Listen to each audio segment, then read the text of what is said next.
Joan Plowright, a British actress who brought an innate nobility to her performances, whether she was portraying a sophisticated, name-dropping dowager or a working-class adolescent, died on Thursday in Northwood, England.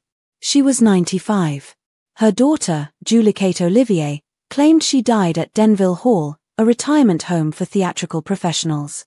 Although she is best known for her 28-year marriage to Laurence Olivier, one of Britain's most respected actors, Ms. Plowright had many dazzling moments. She won a Tony Award for her role in A Taste of Honey, 1960, in which she plays a teenage girl who falls pregnant after a casual relationship with a sailor, Billy D. Williams. 3 decades later, she received an Oscar nomination for Enchanted April, 1991, in which she portrayed an upper-class 1920s Englishwoman who knew all the best Victorians. When she was a youngster, her character recalls that a poet who came to visit always pulled her pigtails. Naturally, it was Alfred, Lord Tennyson. Ms. Plowright had a 2-trophy night at the Golden Globes in 1993, earning 2 wins for Best Featured Actress, Enchanted April and her depiction of Joseph Stalin's disapproving mother-in-law in the 1992 HBO film Stalin. "Larry would have loved all of the attention the Americans are giving me," she told the Daily Mail, referring to her husband, who died in 1989. Joan Plowright was born on October 28, 1929, in Brigg, a market town in northern England, and raised in nearby Scunthorpe. Her father, William Ernest Plowright, was a newspaper editor, and her mother, Daisy Burton Plowright, who once aspired to be a ballet dancer, was involved in amateur theatre. Joan, who had previously participated in her mother's theatrical group, was cast as the lead in her high school production. In The School for Scandal, she played Lady Teazle, a carefree, spendthrift young bride.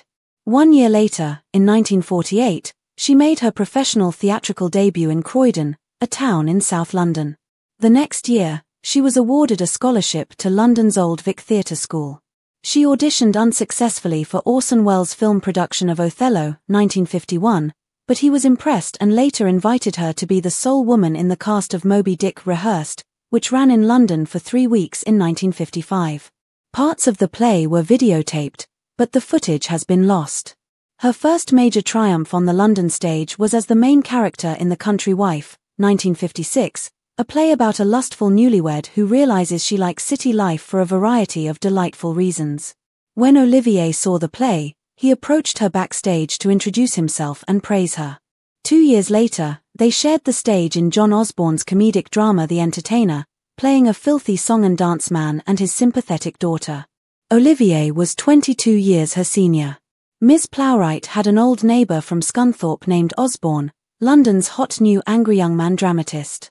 Olivier and Ms. Plowright later co-starred in Tony Richardson's 1960 film adaptation of The Entertainer. Beginning in 1956, Ms. Plowright worked with the English Stage Company at London's Royal Court Theatre. Following The Country Wife, she played leading roles in plays such as Arthur Miller's The Crucible, George Bernard Shaw's Major Barbara, and Eugene Ionesco's Rhinoceros. Olivier directed her in Chekhov's Three Sisters and Shakespeare's Love's Labour's Lost. Ms. Plowright's American stage career was relatively brief. Her Broadway debut came in 2 plays by Ionesco, The Chairs and The Lesson, 1958. After her triumph with Olivier, in Transfers from London, and A Taste of Honey, she only returned to Broadway once more, in Philomena, 1980, as the title character, a retired prostitute with a scheme. Filming soon became a significant aspect of her profession.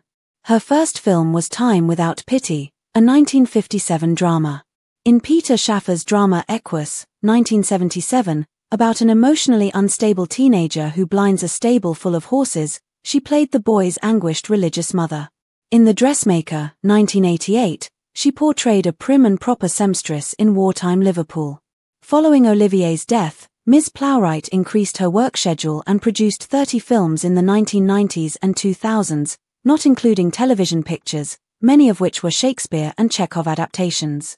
In the comedy I Love You to Death, 1990, she and Tracy Ullman attempted to assassinate Kevin Kline, who played an adulterous pizzeria owner.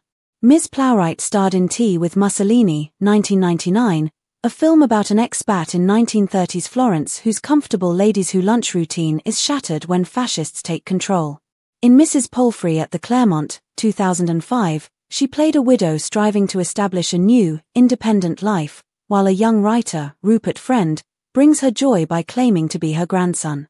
Miss Plowright occasionally depicted the essence of maternal compassion and kindness, such as Mrs. Wilson, the neighborhood grouch's much kinder wife, in Dennis the Menace, 1993, and the dog nanny in 101 Dalmatians, 1996. "Those puppies are so trusting," she told a reporter from the Times of London that year. "They are anybody's for an orange." Her final cinematic roles took her to big, mysterious country estates. In Knife Edge, 2009, she portrayed a nanny who guesses the terrible truth about the beautiful estate where she now works. In The Spiderwick Chronicles, 2008, Alice found herself living among fairies and demons. She authored a book, And That's Not All, in 2001 and was made a Dame Commander of the British Empire in 2004. Ms. Plowright formally resigned from acting in 2014, after losing her vision due to macular degeneration. However, she starred in the 2018 documentary Tea with the Dames, alongside her fellow dames and actors Eileen Atkins, Judi Dench, and Maggie Smith. Ms. Plowright married Roger Gage in 1953, after meeting him while on a theatre tour in South Africa. A year after her divorce in 1960, she and Olivier, who had recently divorced Vivian Leigh, were married by a Connecticut justice of the peace. Ms. Plowright is survived by her daughter Julie Kate, son Richard Olivier, daughter Tamsin Olivier, and 4 grandkids.